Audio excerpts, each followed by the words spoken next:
ዛሬ ማካፍላችሁ ቃል በሞትኩ ጊዜ ወደ ጌታ በሄድኩ ጊዜ እንደ አዲስ ፍጥረት የሚሰማው ነው። ከኔ በኋላ የምትኖሩ እግዚአብሔር እድሜ የሚሰጣችሁ ለማየት ያብቃችሁ። ሰው አስቀድሞ በልቡ መታቀፍ ያለበት የእግዚአብሔርን ታላቅነት ነው።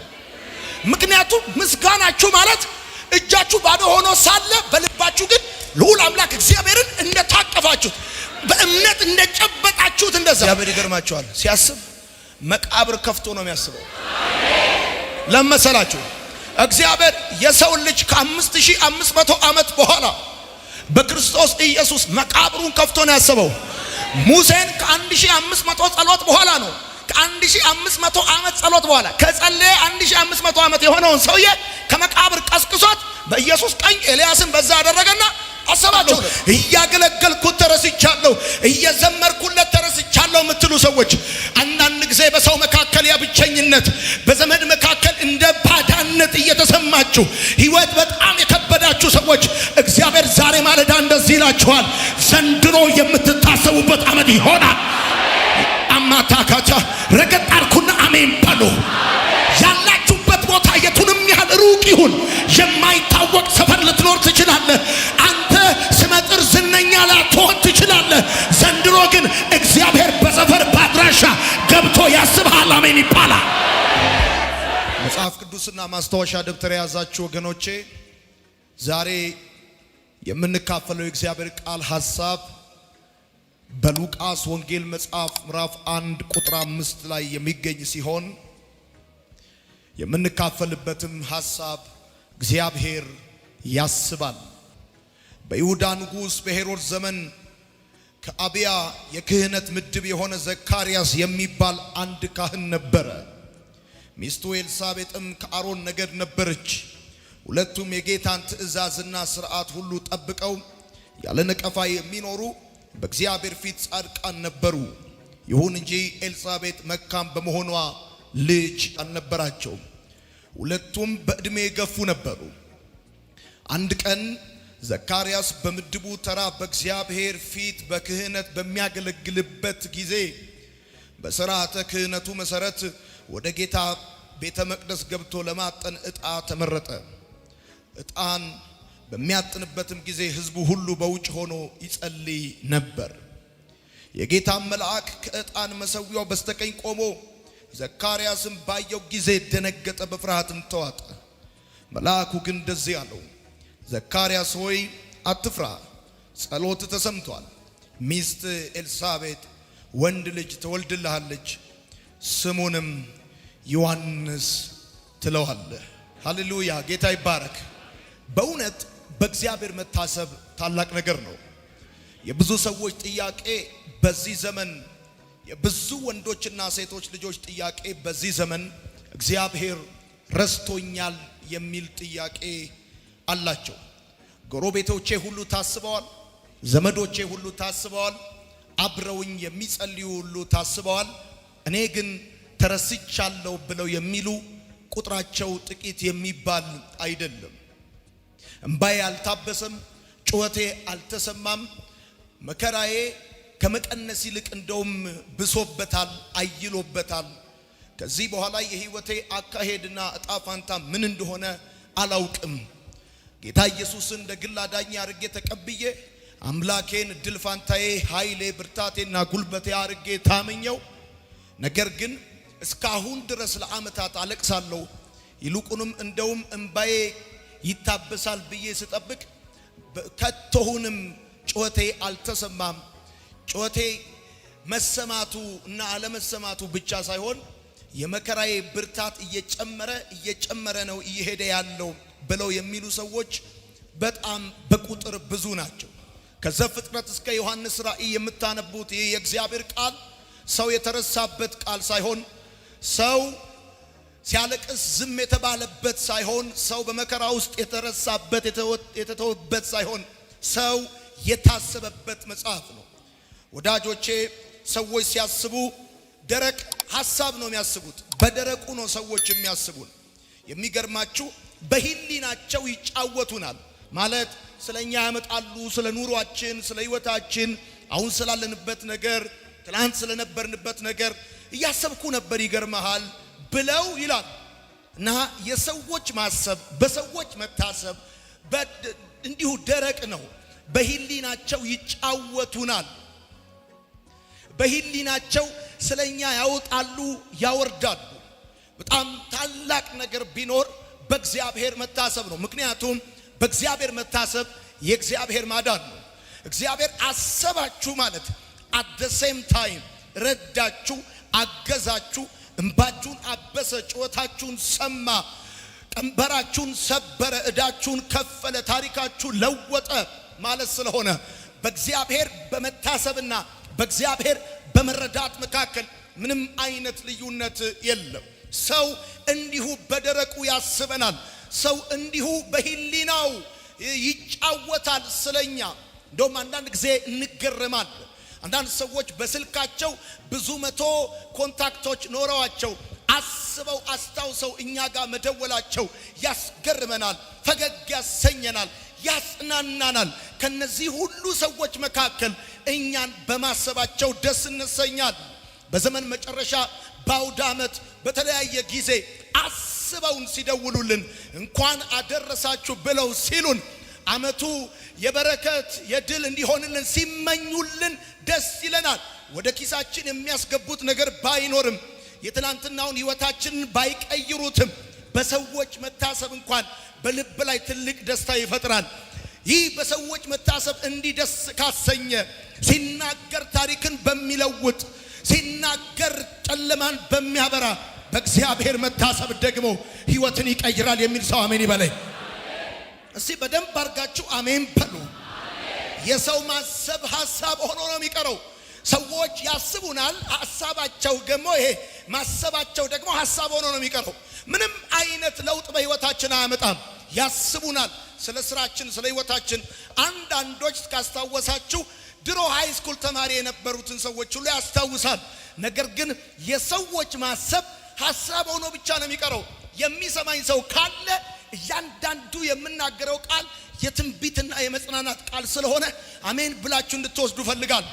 የሰዎች ማሰብ ሐሳብ ሆኖ ነው የሚቀረው። የእግዚአብሔር ማሰብ ግን ከሲኦል ጎትቶ ነው የሚያወጣው። የእግዚአብሔር ማሰብ ግን ታሪክን አድራሻን የሚቀይር ነው። የእግዚአብሔር ማሰብ ከፊት ያለው ወደ ኋላ፣ ከኋላ ያለው ወደፊት የሚያደርግ የእግዚአብሔር ማሰብ ግን አድራሻን የሚቀይር ነው። አሜን ይባላል። ማታካቻቲ ላማቴ የሰዎች ማሰብ ሐሳብ ሆኖ ነው የሚቀረው። ያስቡናል፣ ከዛም ደግሞ ከጥቂት ቀናት በኋላ ይረሱናል። የእግዚአብሔር ቃል የሚናገረው እንደዚህ ነው። የእግዚአብሔር ቃል ሰዎች የታሰቡበት ቃል ነው። እግዚአብሔር ማንን እንደረሳ አንተን ይረሳል። ማንን እንደረሳ አንቺን ይረሳል። ማንን እንደተወ አንተን ይተዋል። እግዚአብሔር አንተን ብቻ አይደለም የዘር ማንዘሮችን በዚህ ዓመት ያስባቸዋል። ገና ምን አይተ ባንተ የሚገረሙ ሰዎች ካሉ ገና ይጨምራል። እግዚአብሔር ስማ፣ የእናትና የአባትን ብቻ አይደለም የቅምቅም አያቶችን ያልተወራረደ ሂሳብ እግዚአብሔር አወራረድልሃል። ማታካቻቲ ላማቴ የእግዚአብሔር ማሰብ ሐሳብ ሆኖ አይቀርም። የእግዚአብሔር ማሰብ ወሬ ሆኖ አይቀርም። የእግዚአብሔር ማሰብ ይገርምሃል። እግዚአብሔር አምላክ ማታ አስቦ ጠዋት ይሸልምሃል። እግዚአብሔር ማታ አስቦ ጠዋት ይሸልምሃል። ሃሌሉያ! እግዚአብሔር የሚያስብ አምላክ ነው። እግዚአብሔር ያስባል። ተረስቻለሁ የምትሉ ሰዎች፣ አብረውኝ የሚጸልዩ ሰዎች ታስበዋል። ዘመዶቼ ታስበዋል። ጎረቤቶቼ ታስበዋል። ከኔ ጋር ደህንነት የተማሩ ታስበዋል። አብረውኝ የተማሩ ታስበዋል። እኔ ግን ተረስቻለሁ። እያገለገልኩት ተረስቻለሁ። እየዘመርኩለት ተረስቻለሁ የምትሉ ሰዎች፣ አንዳንድ ጊዜ በሰው መካከል የብቸኝነት፣ በዘመድ መካከል እንደ ባዳነት እየተሰማችሁ ህይወት በጣም የከበዳችሁ ሰዎች እግዚአብሔር ዛሬ ማለዳ እንደዚህ ይላችኋል። ዘንድሮ የምትታሰቡበት ዓመት ይሆናል። አማታካቻ ረገጣርኩና አሜን በሉ። ያላችሁበት ቦታ የቱንም ያህል ሩቅ ይሁን፣ የማይታወቅ ሰፈር ልትኖር ትችላለህ። አንተ ስመጥር ዝነኛ ላትሆን ትችላለህ። ዘንድሮ ግን እግዚአብሔር በሰፈር ባድራሻ ገብቶ ያስብሃል። አሜን ይባላል። ሃሌሉያ! እግዚአብሔር ያስባል። በእግዚአብሔር መታሰብና በእግዚአብሔር መርዳት መካከል there is no any difference። እግዚአብሔር አሰባችሁ ማለት እግዚአብሔር እግዚአብሔር ረዳችሁ ማለት ስለሆነ በእግዚአብሔር መታሰብ እየነገርኳችሁ ያለሁት እንደዚህ ነው። በእግዚአብሔር መታሰብ የዘመናት ጥያቄን ይመልሳል። ሰዎች መታሰብ ምናልባት የዛሬን ታክሲ ሊከፍልልህ ይችላል። በሰዎች መታሰብ የዚህን ወር የቤት ኪራይ ሊከፍልልህ ይችላል። በሰዎች መታሰብ የዚህን ወር ትምህርት ቤት ሊከፍልልህ ይችላል። በእግዚአብሔር መታሰብ ግን የዘመናት ጥያቄን ይመልሳል። ማአታካቻኒማቲ በእግዚአብሔር መታሰብ የሰሞነኛ ጥያቄያችሁን አይደለም የሚመልሰው። እግዚአብሔር የሚያስብ አምላክ ነው። እግዚአብሔር ደግሞ ካሰበ ያንድ ወር፣ ያንድ ቀን፣ ያንድ ሳምንት፣ ያንድ ዓመት ጥያቄያችሁን ሳይሆን የዘመናት እንቆቅልሻችሁን ይመልሳል። ቃሉን ላከ ፈወሳቸው ተብሎ እንደተጻፈ ለብዙ ዘመን ዝብርቅርቅ ያለባችሁ ነገር በዚህ ዓመት ቦታውን መያዝ ይጀምራል። የዘገየባችሁ ነገር መፍጠን ይጀምራል። አልያዝ ያላችሁ ነገር መያዝ ይጀምራል። አልፈታ ያላችሁ ነገር መፈታት ይጀምራል። እንደ ኮንክሪት እንደ ግድግዳ የሆነባችሁ ነገር እንደ ሜዳ መሆን ይጀምራል።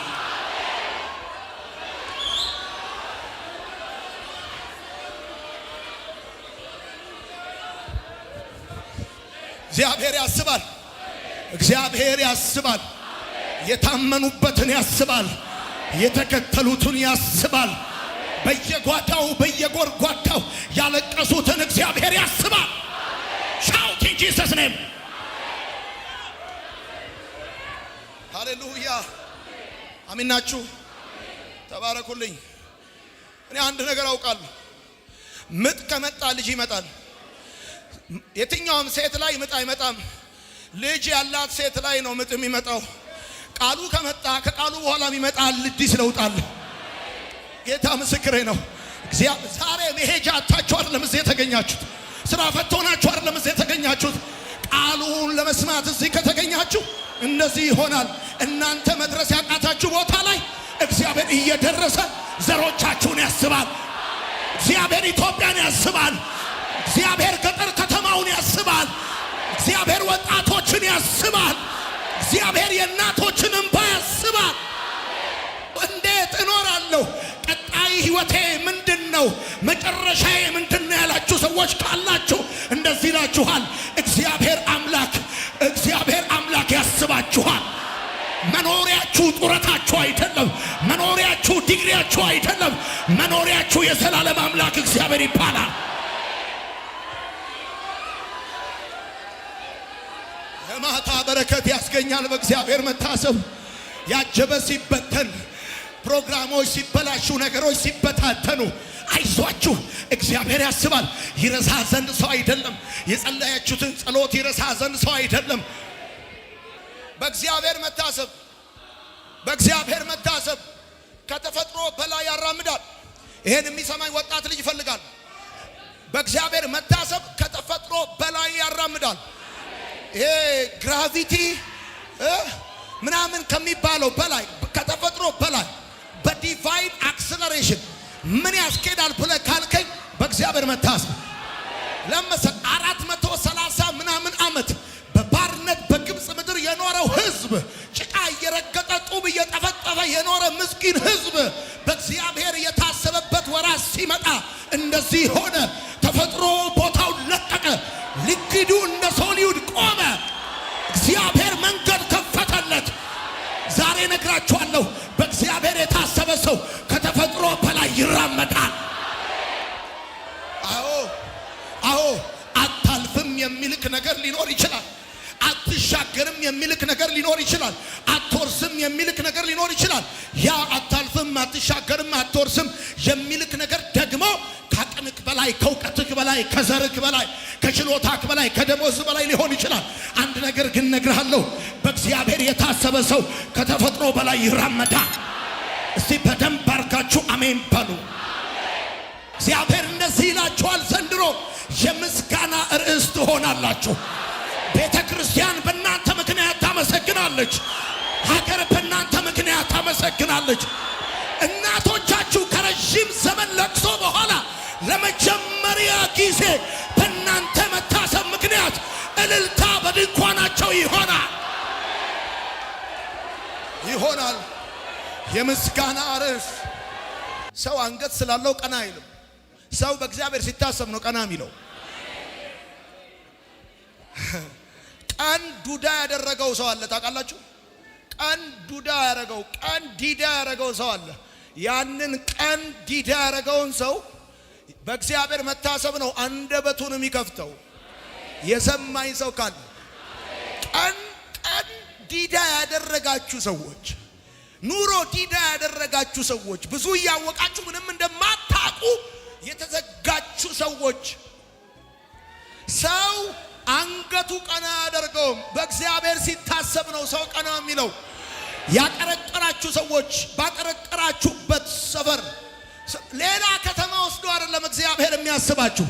በተዋረዳችሁበትና ብዙ በተባላችሁበት ሰፈር እግዚአብሔር ቀና ያደርጋችኋል። ማታ አቱጋ ባለስልጣን አንገት ቀና ያደርግም፣ ባለሀብትም አንገት ቀና ያደርግም። ሰውን ቀና የሚያደርግ እግዚአብሔር ነው። ዳዊት ሲወጣ ያንን ግብፃዊ መንገድ ላይ እንዳገኘውና ከጠፋበት ነገር ጋር እንዳገናኘው ከዚህ ቤት ስትወጡ መንገዳችሁ ላይ ኮምፓሳችሁ ያገኛችኋል። ኮምፓሳችሁ ያገኛችኋል። እግዚአብሔር ያስባል ያስባል። እኔ ጌታ መች ይረሳል? እግዚአብሔር ያስባል። አንድ ነገር ልንገራችሁ። ዛሬ ብትሞቱ ምን እንደሚሆን ታውቃላችሁ? ዛሬ ብትሞቱ ሰው ሁሉ ከያለበት ይሰበሰባል፣ ሳጥን ይዘጋጃል። ከዛም ቤተሰቦቻችሁ፣ ዘመድ አዝማዶቻችሁ የመጡትን ሰዎች ለመመገብ መሯሯጥ ይጀምራሉ። ከተወሰነ ደቂቃ በኋላ የቀብር ስነ ስርዓት ይፈጸማል። እዛው ቦታ እንደሞታችሁ ሳያውቁ አንዳንድ ሰዎች ስልካችሁ ላይ ይደውላሉ። እንደዚህ ይሆንና ሁሉም ወደ የቦታው ይበተናል። ከተወሰነ ጊዜ በኋላ ዘመዶቻችሁም ይጽናናሉ። ትረሳላችሁ።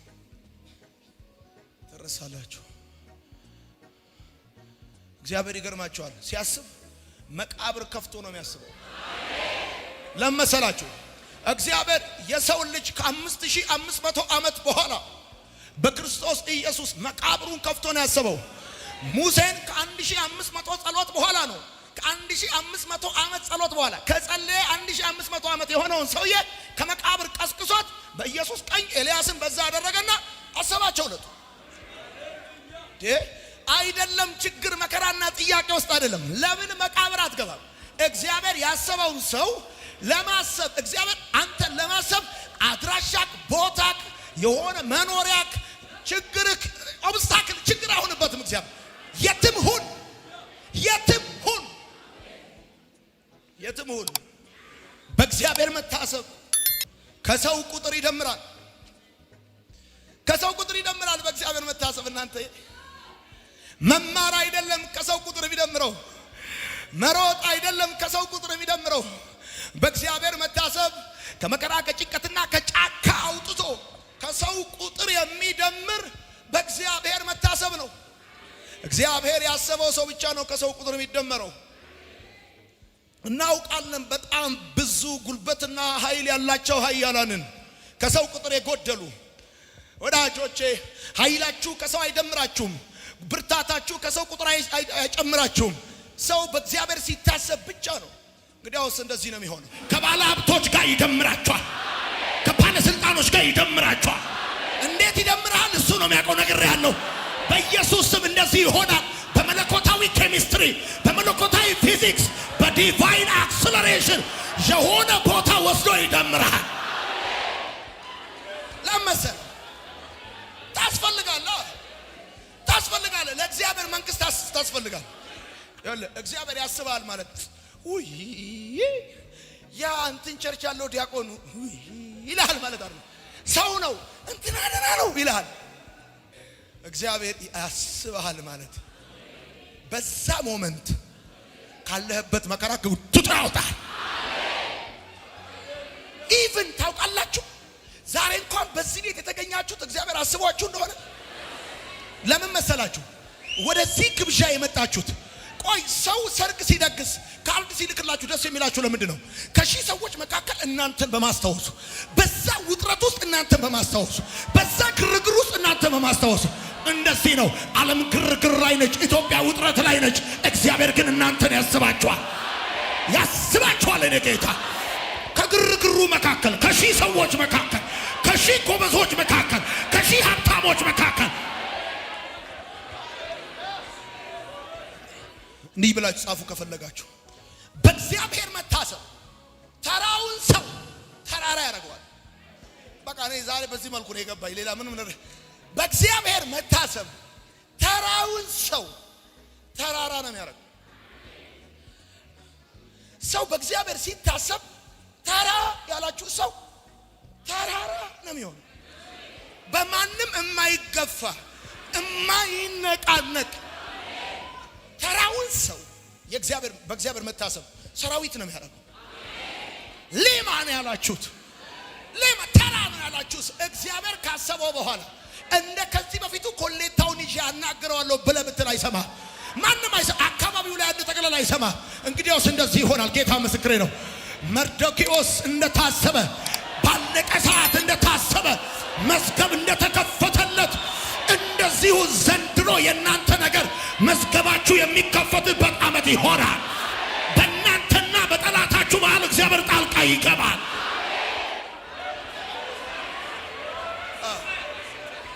ይገባል።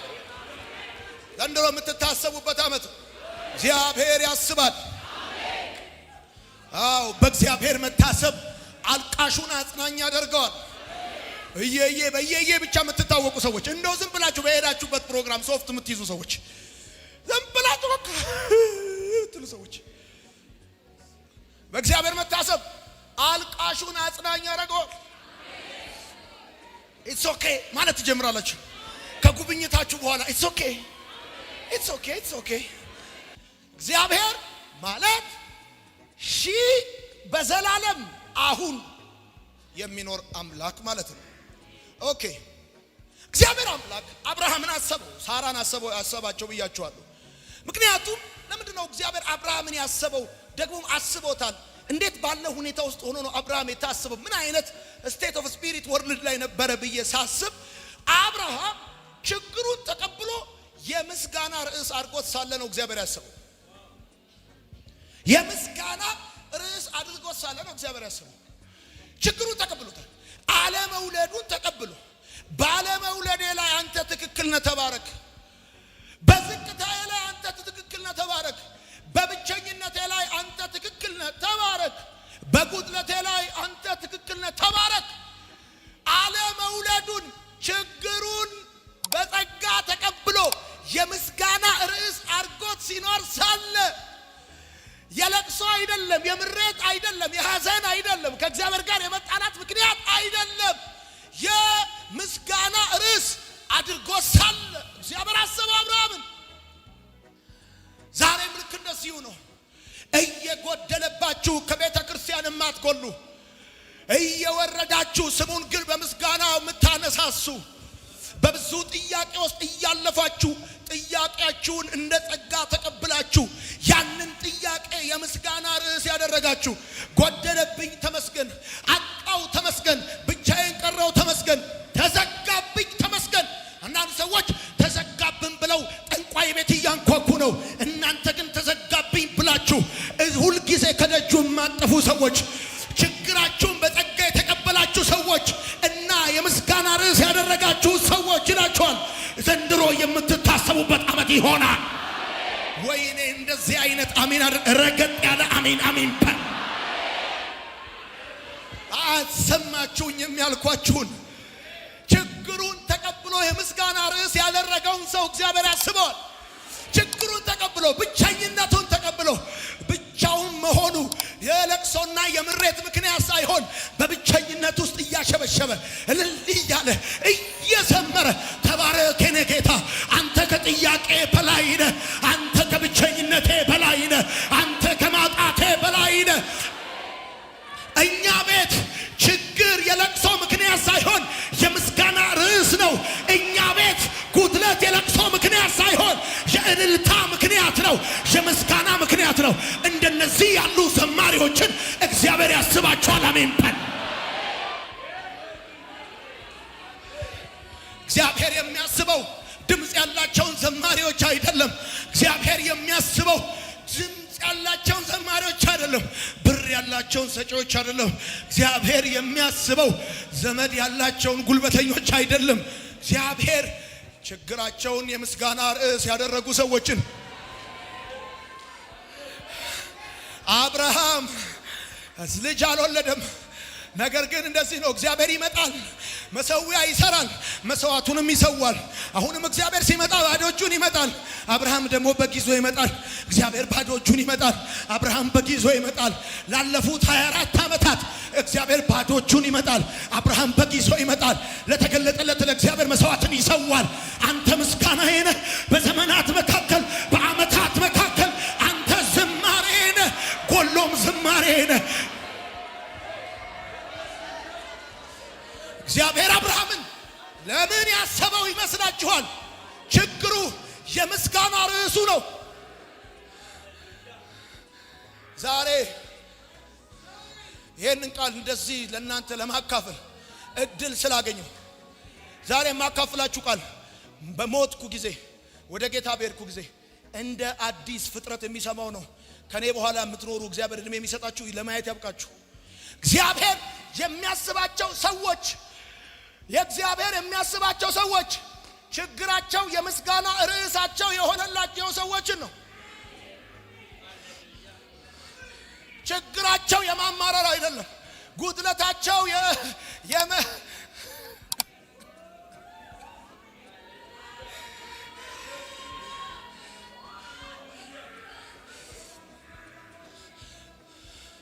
አንተ መች እንደ ሰው ነህ? እኔ ጌታ አንተ መች እንደ ሰው ነህ? አንተ መስራት ስትጀምር መች እንደ ሰው ከመሰረት ትጀምራለህ? ከፈለክ ከድምድማቱ ትጀምራለህ።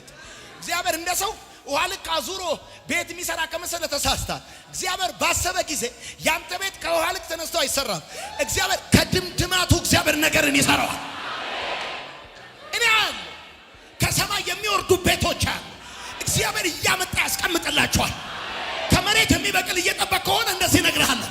ድንገት ባላሰብከው ጊዜና ሁኔታ መሀል አዲስ አበባ እግዚአብሔር አንድን ነገር ያስቀምጥልሃል።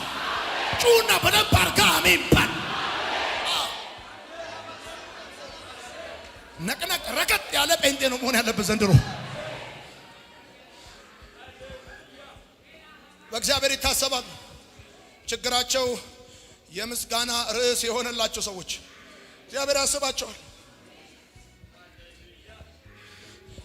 እልል ስትል ሞልቶላት እንዳይመስል። አንዳንድ ሰው እዚህ መጥቶ ሲያሸበሽ ሞልቶለት እንዳይመስል። ምስጋና ችግሩ የምስጋና ርዕስ የሆነለትን ሰው እግዚአብሔር ያስበዋል። ጥያቄው የምስጋና ርዕስ የሆነለትን ሰው ተመስገን። አንተ አዋቂ ነህ አባቴ። አይመሽብህ እንደሆነ አንተ ሰው ሲጨርስ ትጀምራለህ፣ ሰው ሲጀምር ደግሞ ትጨርሳለህ። ወዳጆቼ እግዚአብሔር አምላክ እጃችሁን ከማስታቀፉ በፊት ልባችሁን ነው የሚያስታቅፈው። ማንም ሰው በልቡ ታላቅነቱ ሳይታቀፍ በእጁ እንኳን ቢታቀፍ ገና ጥያቄው አልተመለሰለትም። የሰማኝ ሰው ካለ ማንም ሰው በልቡ ታላቅነቱን ሳይታቀፍ በእጁ ልጁን እንኳን ቢታቀፍ ገና ጥያቄው አልተመለሰለትም። ሰው አስቀድሞ በልቡ መታቀፍ ያለበት የእግዚአብሔርን ታላቅነት ነው። ምክንያቱም ምስጋናችሁ ማለት እጃችሁ ባዶ ሆኖ ሳለ በልባችሁ ግን ልዑል አምላክ እግዚአብሔርን እንደታቀፋችሁት በእምነት እንደጨበጣችሁት እንደዛ የእግዚአብሔርን ታላቅነት በልባቸው የታቀፉ ሰዎች ልጃቸው በእጃቸው ይታቀፋል። በደንብ እንዲሰው ይፈልጋል። የእግዚአብሔርን ታላቅነት በልባቸው የታቀፉ ሰዎች ልጃቸውን በእጃቸው ይታቀፋሉ። የእግዚአብሔርን ታላቅነት በልባቸው የታቀፉ ሰዎች ብራቸውን በእጃቸው 1 2 3 4 ብሎ አወራርዶ ይሰጣቸዋል። በእግዚአብሔር መታሰብ ወደ እግዚአብሔር መሄድ ያቃታቸውን ሰዎች እግዚአብሔርን ወደ እነሱ የሚያመጣ ድንቅ መለኮታዊ ሚስጥር ነው። በእግዚአብሔር መታሰብ ወደ እግዚአብሔር መሄድ ያቃታቸውን ሰዎች ወደ እግዚአብሔር መሄድ ሲያቅታቸው እግዚአብሔርን ወደ እነሱ የሚያመጣላቸው ድንቅ መለኮታዊ ሚስጥር ነው። አንዳንድ ጊዜ ኑሮ ሲከብዳችሁ፣ ህይወት ሲከብዳችሁ አንድ እርምጃ አይደለም አንድ ቃል ይከብዳችሁ ይረዳችኋል ወደ እግዚአብሔር ማውጣት። እግዚአብሔር ሰው ሆናችሁ የሚዘነጋ እንዳይመስላችሁ። አንዳንድ ጊዜ ሰው ነው ሰው መሆናችሁን የሚረሳው። ብረት ለበስ ተሽከርካሪ ትመስሉታላችሁ። ሰው ናችሁ እና መጸለይ ያቅታችኋል፣ ስሙን መጥራት ያቅታችኋል፣ ማምለክ ሁሉ ይደክማችኋል። የኑሮ ጫና የድንጋይ ብርድ ልብስ ሲሆንባችሁ፣ ያላችሁበት የምታልፉበት ውስብስብ የህይወት ጥያቄ የድንጋይ ትራስ ሲሆንባችሁ፣ ወደ እግዚአብሔር መሄድ፣ ወደሱ መጸለይ፣ ወደሱ መዘመር ሲያቅታችሁ፣ በዛን ጊዜ በእግዚአብሔር መታሰብ ወደ እግዚአብሔር መሄድ ያቃታቸውን ሰዎች እግዚአብሔርን ወደ እነሱ የሚያመጣላቸው። አሁን አንዳንድ ሰዎች ይረዱኝ ዘንድ ይችላሉ አሉ። አሁን እዚህ ሀገር አዲስ አበባ ይረዱኝ ዘንድ የሚችሉ ጨቅ ሰዎች ባለስልጣን ባለሀብት ይገርማቸዋል። ያንተን ወደ እነሱ መሄድ ግን ይፈልጉታል።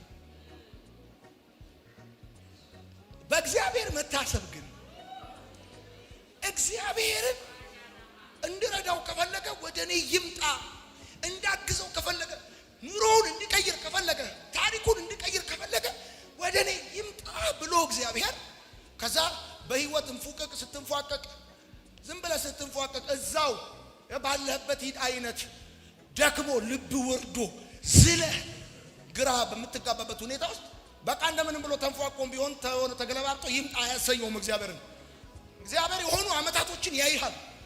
ትንፏቀቃለህ። ከመሄድ የማይሻል ከማደርስበት አይነት ጉዞ ስትገባ በእግዚአብሔር መታሰብ በቃ ያንተን ጆርኒ ተው፣ ያንተን ጥረት ተው፣ ያንተን ሙከራ ተው። በቃ እኔ አንዳንድ ሰው 50% እና 50% እሄዳለሁ ይላል። እግዚአብሔር መታሰብ ውስጥ ግን 50% አንተ 50% እግዚአብሔር የሚባል ነገር የለም። ያለህበት ሰፈር ድረስ 100% እግዚአብሔር ተጉዞ ወደ አንተ ይመጣል። ወይ በእንግሊዘኛ ነግሬያቸው ቢሆን ኖሮ ፈረንጆቹ እንዴት እንደሚሰሙኝ ያውቃሉ። በእግዚአብሔር ስትታሰብ በቃ አንድ 20 ሜትር ይምጣና እኔ 80ውን ሄድለታለሁ አይልም እግዚአብሔር። ልክ ያንተ ጉዳይ በእግዚአብሔር እጅ ላይ ሰዓቱ ሲሞላ እንዲህ ፈለግ ሲያደርግ ቸርች ውስጥ የለም። ተው ቸርች ውስጥ የለም፣ እሁድ አልመጣም፣ አይ አርብም አይሄድም አይልም እግዚአብሔር። ለምን አይደለም ቸርች መቅረት አይደለም። ለምን እንጦሮስ አትገባም? ሊማሊሞ ለምን እዛ አንጨቆሮ ለምን አትገባም ብትፈልግ እግዚአብሔር ያለበት ሰፈር ድረስ ፈልጎ አፈላልጎ መጥቶ ያነሳ። እስቲ በደንብ አድርጋ አሜን በል። በእግዚአብሔር ስትታሰብ ነቢያት ትንቢት ባይነግሩህም እግዚአብሔር እጅ ላይ የሞላው ሰዓት ከሞላ የትም ሁን